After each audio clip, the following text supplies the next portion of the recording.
Olá, boa tarde. Aqui é o Luiz Gustavo Crispino, no vlog do professor aqui no canal Luiz Gustavo Crispino. Vamos conversar hoje sobre algo que às vezes as pessoas não estão se dando conta do que pode acontecer no dia 2 de outubro e depois. Nós vamos falar sobre um pouco de eleição, sobre as inverdades, as mentiras que são distribuídas, né, pela mídia, pelos jornais, né? Eu inclusive postei há pouco tempo no Twitter, né, mais uma notícia bombástica, né? Datafolha liberou a última pesquisa. Lula já venceu agora em junho com 120% de intenções de voto. Isso por causa das lulaciatas. Só na piada mesmo é que a gente começa a crer que o Brasil às vezes pode pensar em ser um país sério, principalmente na questão da política. Bom, então vamos lá. O que a gente está vendo aí, quando a gente ouve, né, Datafolha, que acertou tudo em 2018, né? Tudo.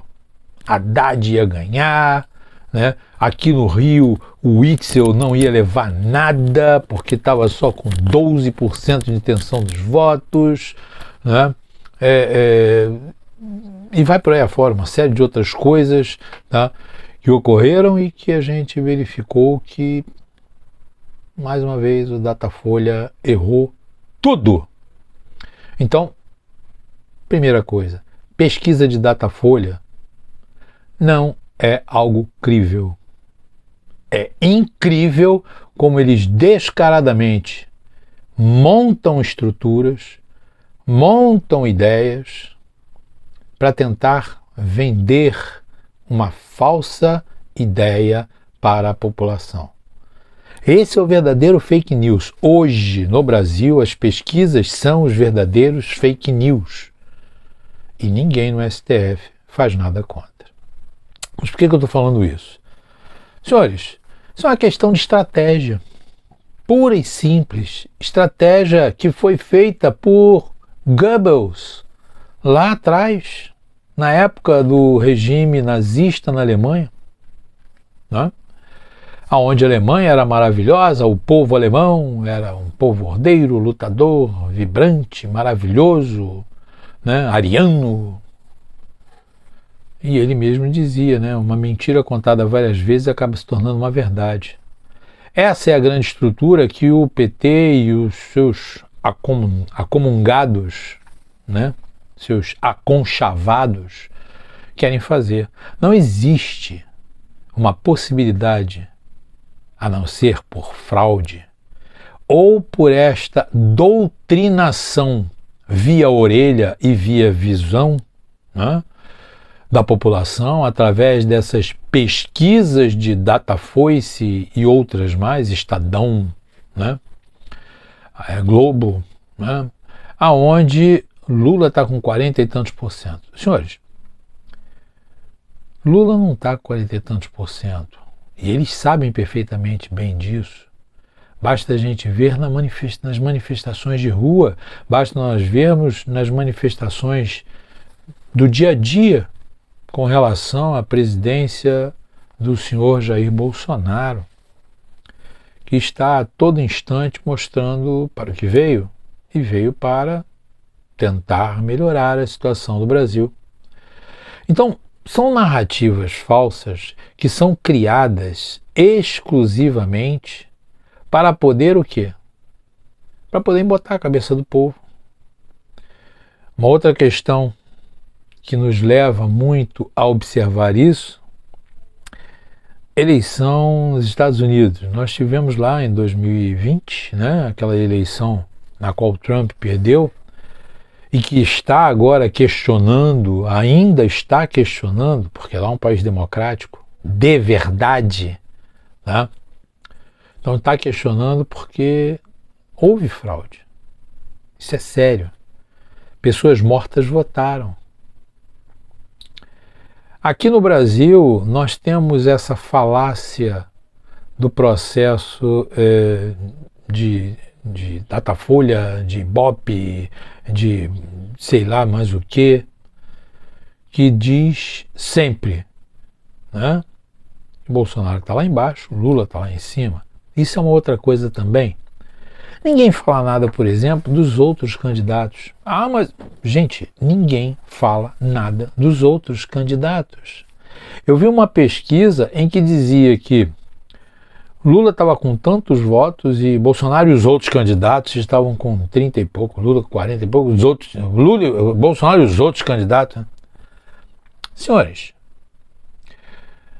é uma montagem tão canalha, né? Mas tão canalha essa questão das pesquisas, que a gente vê o seguinte. Primeiro, a gente já viu que as pesquisas, como já falei aqui também, e as pessoas podem notar isso tranquilamente fazendo uma simples pesquisa, né, na internet daquela época, 2018, vai ver que o Datafolha não acertou nada. Tá?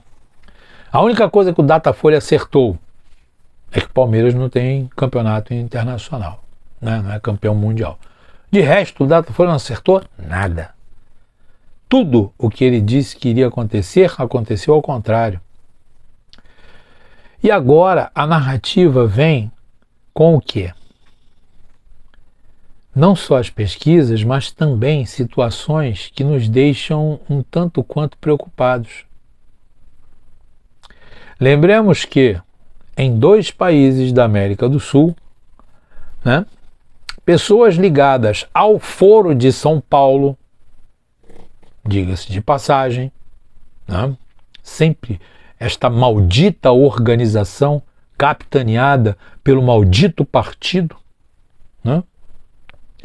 Prefiro nem citar o nome, que dizem que se citar 3 vezes ele aparece aqui, né? Tipo o Besouro Sugo ou a loira do banheiro, né? Então prefiro nem dizer o nome. Mas na verdade a gente verifica que as narrativas são para tentar criar aqui aquela expectativa da pátria grande. E para isso, então, precisa-se massivamente tentar mexer com a cabeça do povo. Tentar fazer com que até 2 de outubro o povo ouça aquela cantilena. E, gente, olha só, a gente não precisa ir muito longe, não. Tá? Houve um fenômeno desse na música há pouco tempo, né? A caneta azul. Era uma praga que grudava na orelha e não deixava sair. Tá? Um que fez isso de uma forma até inteligente e ganhou muito dinheiro e muita visualização com isso foi o deputado federal Tiririca com a sua música Clementina, música feia, horrorosa, que não tem nada a ver, tá? Mas foi tão massivamente colocada para ser divulgada nas rádios da época e tudo mais, que todo mundo cantava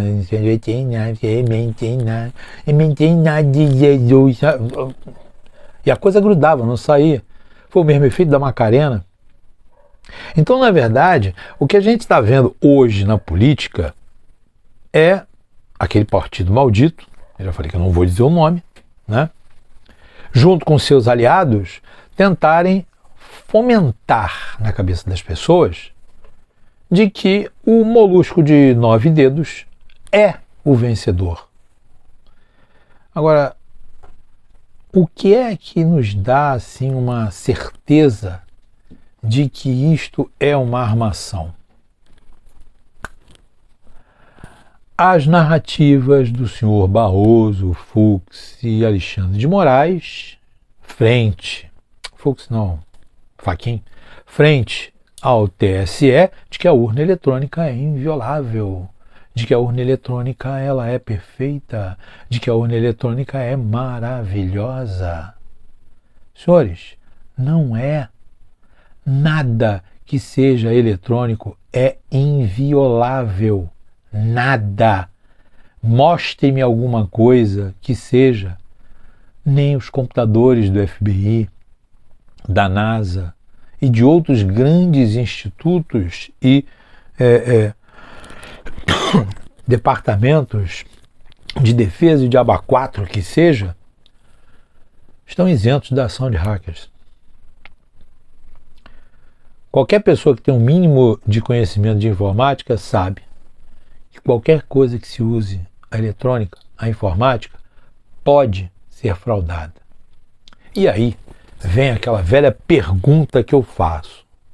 Senhor Barrosão, senhor Xandão, senhor Fuxão, não, Faquinzão, né?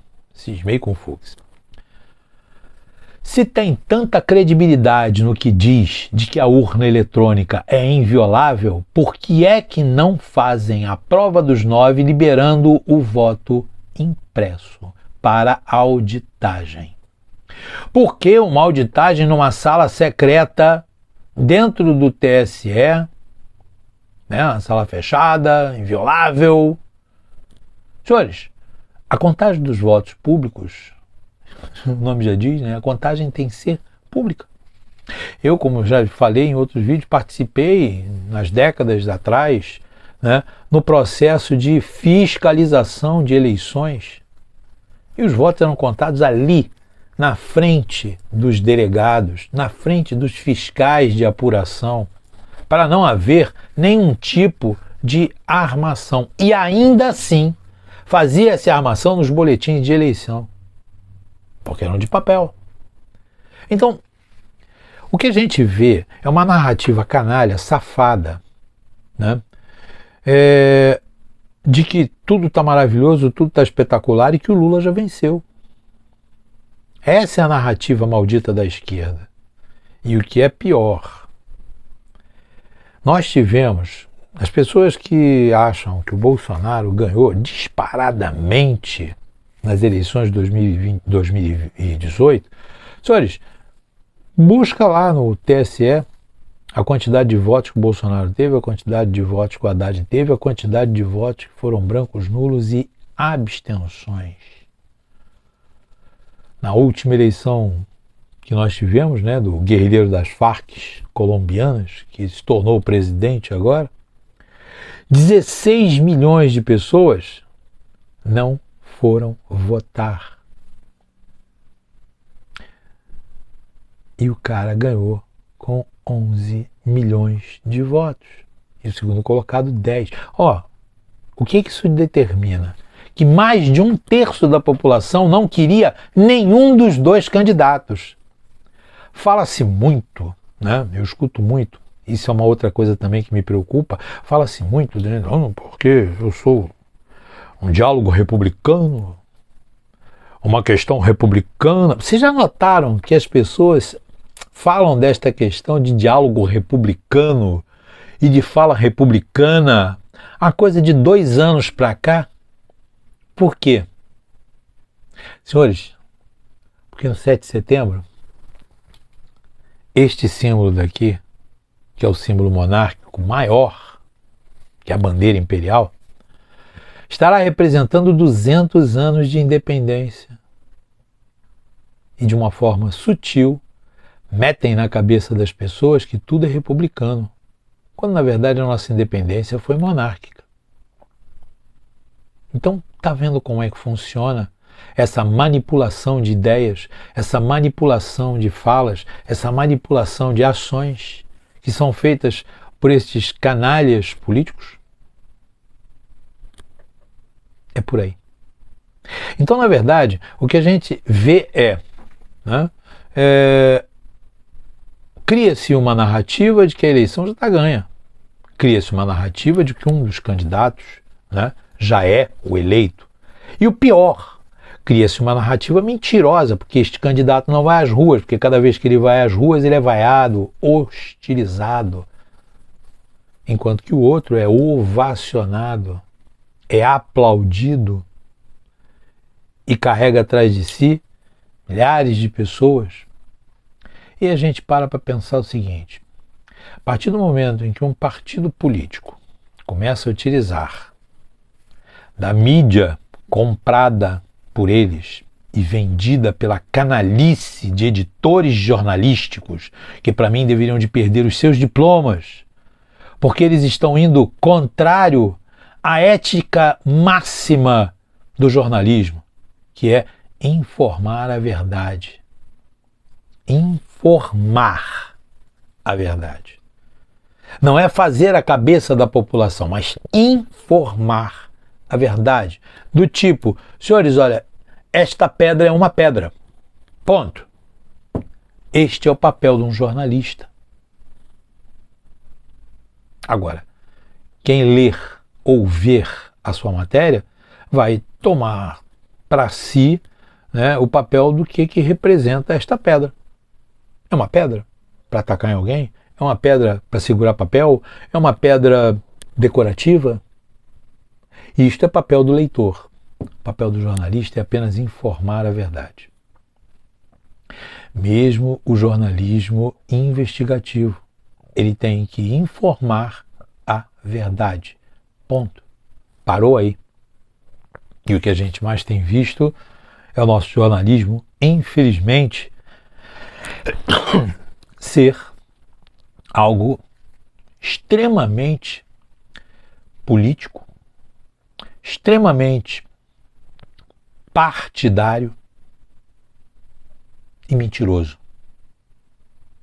Ou seja, fake news, só nós, conservadores, passamos. A esquerda jornalística, vendida, podre, pútrida, sacana, não vou nem dizer o nome das pessoas aqui, tá? Porque são muitos. Estes são jornalistas. Desculpem. Eu não fiz faculdade de jornalismo. Eu aproveitei um artifício que foi dado na época, né, pelo um dos presidentes militares, que seria me registrar como jornalista, e assim o fiz. Sou, inclusive, membro de uma ordem de jornalistas. Não fiz faculdade, mas pelo menos eu tive o trabalho de, na primeira ação como, vamos dizer assim, como jornalista, foi ler o Código de Ética do Jornalismo e segui-lo. Física pura, imutavelmente. Preto no branco. Passar a verdade. Não cabe a mim influenciar ninguém, cabe a mim dizer aquilo que eu observo. E o que eu tenho observado hoje é exatamente isso. A mídia inventa alguma situação, coloca esta situação nas ruas, nos jornais, e simplesmente o povo tem que engolir esta mentira. Bom, esse era o recado de hoje. Só para fechar, né? Descobriram a maracutaia da venda de R$60 mil de um automóvel do ex-ministro da Educação do governo Bolsonaro. Será que esse pessoal e esse juiz que conseguiu fazer isso consegue encontrar quem matou Celso Daniel, Teori Zavascki, Toninho do PT, Eduardo Campos e mais? Quem deu ordem para o Adélio Bispo dar a facada no Bolsonaro? Porque isso ninguém descobre. Mas descobriram que o cara é um criminoso e mais, né? Descobriram, né, rapidamente a morte daquele jornalista e do indianista. Senhores, a falácia está montada. Acredite quem quiser. Nós podemos ter um quadro bem claro do que vai acontecer no dia 2 de outubro. Mas nós estamos no dia 24 de junho. São 17 horas e 51 minutos do dia 24 de junho de 2022. Eu tenho quase certeza que se não houver uma reviravolta, se não houver uma tomada de postura e se não houver eleições legitimamente legais, no dia 2 de outubro, o criminoso molusco de 9 dedos será declarado presidente da República. Isso é perigoso, isso é sério, mas pode se tornar verdade. Bom, se gostou, dá o joinha. Clica no assistir, dá o seu like, inscreva-se no meu canal, estarei sempre possível fazendo alguma consideração e que São João Batista abençoe a todos. Viva São João! Um beijo, até a próxima.